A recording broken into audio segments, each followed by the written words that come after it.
Hey, it's Dr. Nuesse back with another video. This video is going to be about the pros and the cons around this new marijuana rescheduling that the DEA just announced. The DEA just announced that they are going to follow HHS's recommendation and reschedule marijuana from Schedule 1 to Schedule 3. And in this video, I want to talk about the positives that go along with it, the pros and the negatives, the cons.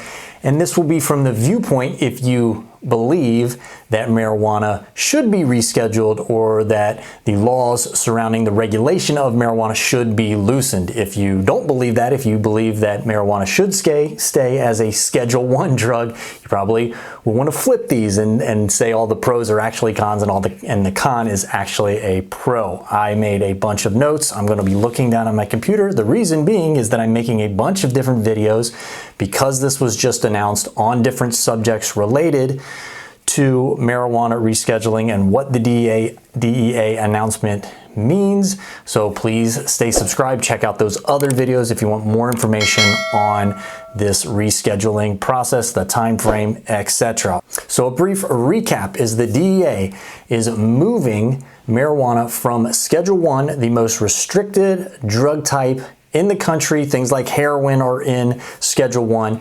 These drugs supposedly have no medical value whatsoever and a high potential for abuse. And it's moving now to Schedule 3, which is prescription drugs. Think of things like steroids and codeine, things like that. So it is moving officially to a Schedule 3 drug. So once it becomes law, marijuana will be Schedule 3 with these other prescription drugs. So here are a list of potential pros and cons, again, if you're in favor of this process actually happening. First off, nothing has changed as of yet. So if you have a drug test coming up and you are nervous about testing positive for marijuana, I highly recommend home drug testing. It's a simple, easy thing to do. You can do it in the privacy of your home. Use my home drug test listed in the description box below, and please visit exploroacademy.com. It is your resource for being prepared to pass a drug test for marijuana. All right, so pro number one, if you're in favor of this rescheduling, is banking and tax implications for businesses. So at the moment filming of this video, with marijuana as a Schedule 1 substance, businesses operating even in a legal state where you're legally allowed to grow and sell marijuana either recreationally or medicinally in a legal state, these businesses have difficulty with banking, things like getting loans because marijuana is still federally illegal.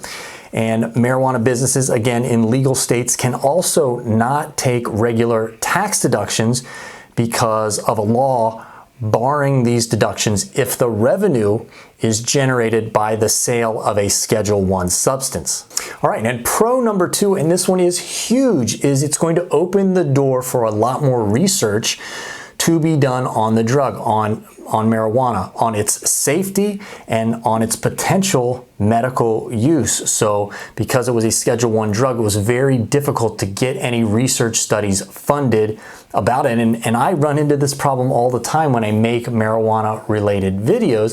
It's very difficult to find research on a lot of topics because it just doesn't exist. So this is huge. It's very difficult to get research done on Schedule 1 substances because they're already determined to be not useful at all and have no medical use. So what's the point of doing any studies on them? Schedule 3 opens the door wide open to a lot more research. So a lot more scientific data is going to come out, again, about safety, efficacy, medical use, all of that. So that one is absolutely huge. This is a game changer, and it can potentially lead to marijuana, the laws around marijuana, maybe even being loosened further in the future. And pro number three is there's going to be less of a chance of criminal penalties, less of a chance, not criminal penalties are going away altogether, but less of a chance of criminal penalties surrounding marijuana, either possession or use or sales. And this includes arrests, fines, seizures of either assets or of the marijuana itself, jail time, etc. Now, they're not going away completely. You can't just go to any street corner and buy a Schedule III drug. These still have to come with a prescription, so there will still be laws in place and penalties in place, but just less than there are actually right now, more like with prescription medications. And pro number 4 is it will be much easier to obtain marijuana in states where currently it is still illegal. So there are states still that have no medical or recreational laws on the books. Once this becomes a Schedule III drug, you're going to be able to get marijuana in any of these states regardless of the state laws. All right, now let's move on to the cons, because I believe that there is at least one, maybe two cons when it comes to this federal rescheduling of marijuana. And con number 1, and this is going to have to get worked out. I don't know how they're going to work it out. They've got their hands full, in my opinion, as far as this goes, but there's going to be a conflict with state law. Again, what they're doing is they're moving marijuana from Schedule I to Schedule III. All Schedule III is a prescription, so you will need a prescription.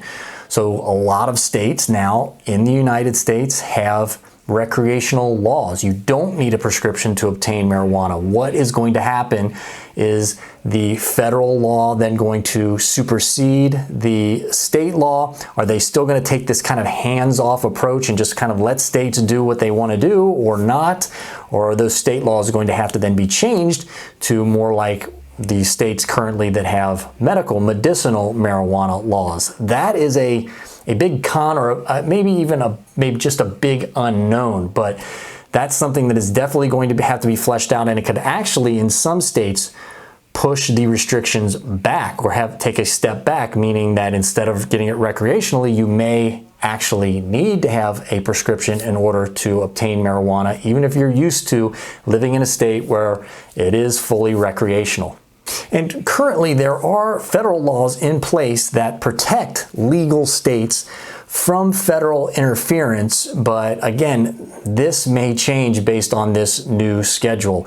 And con number 2 kind of goes along with con number 1, is that you're going to need a prescription now to be able to obtain it, even if you are using in a recreational state. So again, a step back. So they're kind of 1 to 2 cons, but really those are the only 2 that I could think of if you are, again, in favor of marijuana rescheduling. All right, I hope this was helpful. Subscribe so you don't miss another update video, because again, marijuana type videos on YouTube are getting very difficult to find, because it's very difficult for us, the creators, to put marijuana in the description or title and be able to keep it up on YouTube. YouTube is cracking down on marijuana related videos, but if you're subscribed, you will never miss an update. All right, until next time, everybody, stay safe.